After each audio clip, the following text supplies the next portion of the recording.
And since we're here in Washington, D.C., just a few blocks from the people whose salaries we pay, let's make damn sure they hear us when we demand that they do their jobs. Protect this country. Protect the people you swore to serve. Welcome back to ARAB. What a morning. What an absolutely catastrophic meltdown-level Saturday morning for Donald Trump.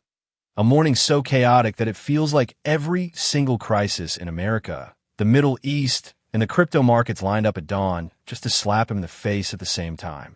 You got the Gaza ceasefire officially collapsing. You've got Bitcoin crashing after Trump bragged he was the crypto president. You've got Trump spiraling, posting lie after lie, claiming he has the highest polling numbers in history when every credible source says he's sitting on record lows. Not just for him, but for any modern president. And then, to top it all off, he's publicly attacking Marjorie Taylor Greene.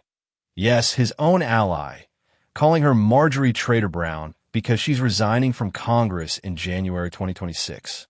The entire country is clowning him. Governors are calling him Piggy, and he's still raging online like a man who lost the TV remote and the country at the same time. Let's break down this morning, step by step. First, Trump posts this delusional message. I have just gotten the highest poll numbers of my political career. Things are really rocking. Stopping wars and foreign relations seems to be a strong suit. I predict the economy will soon be at the top of the list. Meanwhile, the real data, Marquette, Fox, Marist, Ipsos, AP, shows him underwater by 14 to 26 points. CNN literally described this as the worst 10-day polling period of his entire second term. When your best poll still has you 14 points underwater, that's not rocking. That's drowning in the Mariana Trench. But Trump is pretending he's winning while the Gaza ceasefire implodes. Within hours of a ceasefire ending, strikes and counterstrikes erupted. At least 24 Palestinians killed, 54 injured, including children, according to officials in Gaza. Hamas declared the ceasefire dead. Israel said there were attacks on IDF troops. Netanyahu still refuses to agree to a two-state solution. Hamas never agreed to disarm. This was never a real peace agreement. It was political theater, and the curtain just fell. Then comes the crypto crash. Over the past 6 months, Bitcoin has dropped nearly 25%, dipping as low as $80,000. Trump branded himself the Bitcoin president, and yet the markets are collapsing.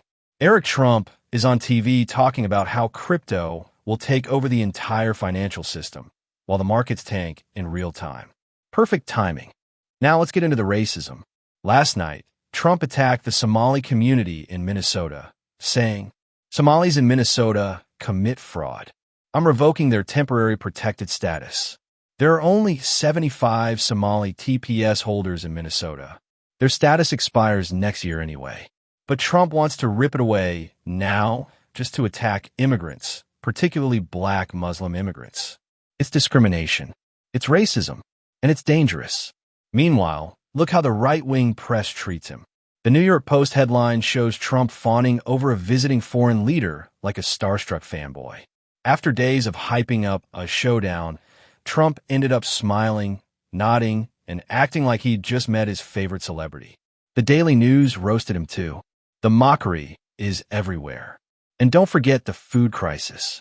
Fox News is telling Americans not to buy beef because it's 5 times more expensive than last year.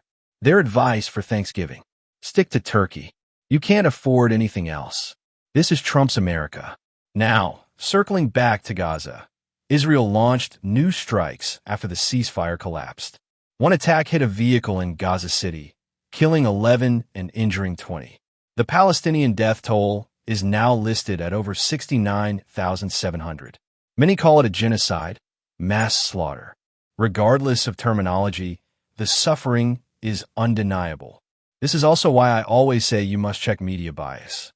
Mainstream outlets are underreporting major humanitarian details. That's why I use ground news, because it shows you what the left, right, and center are reporting. And guess what?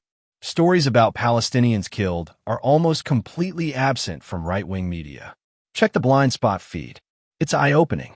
Moving to the Caribbean, New reporting reveals the Trump administration ignored legal warnings and ordered military strikes on alleged narco-traffickers, including fishermen, in the Caribbean and Pacific. Top military lawyers said these were extrajudicial killings, war crimes. The DOJ overruled them. People were pressured to obey illegal orders. That is exactly what the Nuremberg principles forbid. You cannot obey unlawful orders. You cannot execute war crimes. And anyone who did so will face accountability. And then, as all of this is happening, Hamas tells U.S. envoy Steve Witkoff the ceasefire is over and they'll resume fighting. Israeli strikes killed dozens of Hamas fighters, but also innocent civilians. The region is erupting again, and Trump is posting fake poll victories on Truth Social. It all paints one picture: a president spiraling, a country suffering, and a global situation collapsing around him. Yet he's focused on petty insults, fake checks, misleading crypto promises, and attacking minorities. That's the news for this morning. Hit subscribe.